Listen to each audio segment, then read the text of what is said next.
How to manage your TikTok app permission. Hi guys, in this video I will show you how to manage your TikTok app permission easy and quick.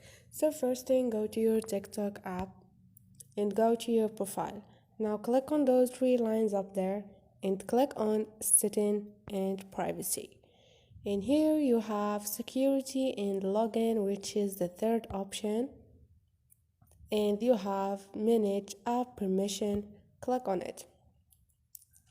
Like you see, you're gonna find your app permission, and here apps with permission to access your TikTok data will appear here in this list